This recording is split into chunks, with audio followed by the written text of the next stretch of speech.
કલ્પેશ કુંડલિયા, રાજકોટ શહેર કોંગ્રેસ હાથસાથ જોડો પ્રમુખ। અમે એવી રજૂઆત કરવા આવી છે કાલના બનાવ સંદર્ભે। કાલે એક યુવતી જે આશાસ્પદ હતી તે પોતાના ઘરેથી નીકળે છે અને કોલેજે જઈ રહી હોય છે। રસ્તામાં એક માતેલા સાંઢની જેમ એક ખટારાએ તેને કચડી નાખી છે અને તેનું કરુણ મૃત્યુ નીપજ્યું। એટલે આવા પ્રતિબંધ હોવા છતાં આ કેવી રીતે શહેરમાં પ્રવેશે છે તે મુદ્દે અમે રજૂઆત કરવા આવ્યા છે।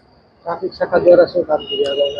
શાખા દ્વારા કડકમાં કડક કાર્યવાહી કરે અને જે પ્રતિબંધ છે કે આટલા વાગ્યાથી આટલા વાગ્યા સુધીમાં ન આવી શકે તો એ ન આવે એના માટે કડક ને કડક કાર્યવાહી કરે એ અમારી રજૂઆત છે।